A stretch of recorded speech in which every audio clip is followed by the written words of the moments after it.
शनिदेव की जय हो, शनिदेव की जय हो। शनि प्रदोष व्रत कथा के अनुसार प्राचीन काल में एक नगर में सेठ थे। सेठ जी के घर में हर प्रकार की सुख सुविधा थी, लेकिन संतान नहीं होने के कारण सेठ और सेठानी हमेशा दुखी रहते थे। काफी सोच विचार करके सेठ जी ने अपना काम नौकरों को सौंप दिया और खुद सेठानी के साथ तीर्थ यात्रा पर निकल गया। अपने नगर से बाहर निकलने पर उन्हों एक साधु मिला जो ध्यान मगन बैठे थे।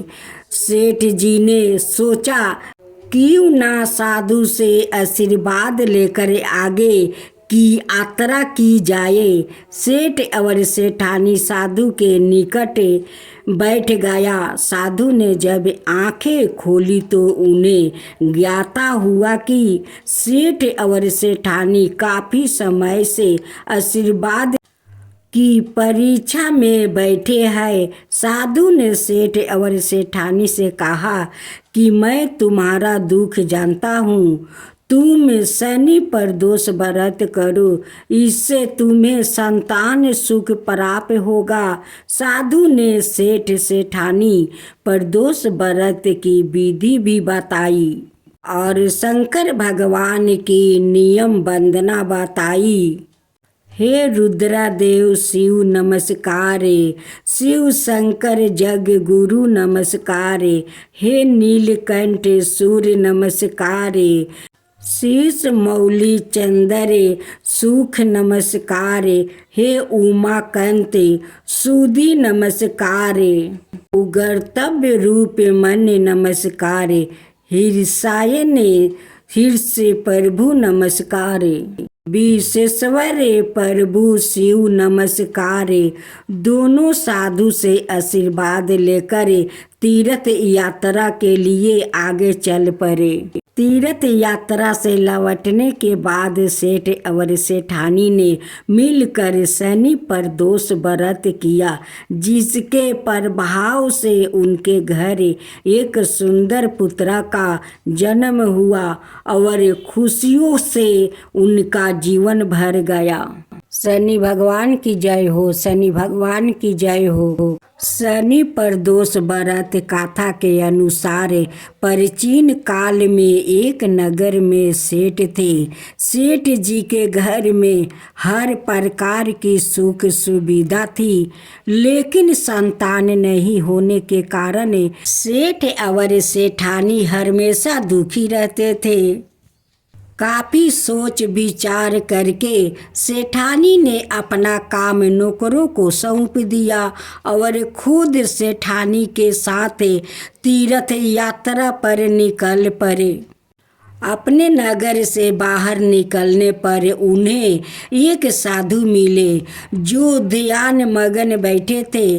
सेठ जी ने सोचा क्यों ना साधु से आशीर्वाद लेकर आगे की यात्रा किया जाए। सेठ और सेठानी साधु के निकट बैठ गए। साधु ने जब आंखें खोली तो उन्हें गाता हुआ कि सेठ और सेठानी काफी समय से आशीर्वाद की परीक्षा में बैठे हैं। साधु ने सेठ और सेठानी से कहा कि मैं तुम्हारा दुख जानता हूँ, तुम शनि प्रदोष व्रत करो, इससे तुम्हें संतान सुख प्राप्त होगा। साधु ने सेठ और सेठानी से प्रदोष व्रत करने को कहा कि विधि भी बताई और शंकर भगवान की नियम वंदना बताई। हे रुद्रादेव शिव नमस्कार, हे शिव शंकर जग गुरु नमस्कार, हे नीलकंठ सूर्य नमस्कार, शीश मौली चंद्र सुख नमस्कार, हे उमाकांत सुधी नमस्कार, शीश मौली चंद्र सुख नमस्कार, हे उमाकांत सुधी नमस्कार। ईर्षान ईर्ष प्रभु नमस्कार, विश्वेश्वर प्रभु शिव नमस्कार। दोनों साधु से आशीर्वाद लेकर तीर्थ यात्रा के लिए आगे चल पड़े। तीर्थ यात्रा से लौटने के बाद सेठ और सेठानी ने मिलकर शनि प्रदोष व्रत किया, जिसके प्रभाव से उनके घर एक सुंदर पुत्र का जन्म हुआ और खुशियों से उनका जीवन भर गया। अमावस्या माता की जय। माँ काली का उत्पन्न होने की गाथा। जय माँ काली, जय माँ काली। जगत जननी माँ अम्बे ने राक्षसों का संहार करने के लिए माँ काली का विकराल रूप धारण किया था। उनके इस रूप के पीछे शास्त्रों में बहुत सारी कथाएं प्रचलित है और पुराणों में भी इनका विख्यान मिलता है। आइए जाने माँ का भयानक और ममता माई स्वरूप की कथा। दारुक नाम का राक्षस ने ब्रह्मा जी को प्रसन्न करने के लिए कड़ी तपस्या की। उससे प्रसन्न होकर ब्रह्मा जी ने उसे वरदान दिया कि उसकी मृत्यु केवल महिला के हाथों से होगी, अन्य कोई भी उसे मार नहीं पाएगा। वो राक्षस ब्रह्मा जी का वरदान का गलत फायदा उठाने लगा और उसने सारे ब्राह्मणों, संतों और देवताओं का जीना मुश्किल कर दिया। उसने अपनी शक्ति से सारे अनुष्ठान बंद करवा दिया और स्वर्ग पर अपना राज जमाकर बैठ गया।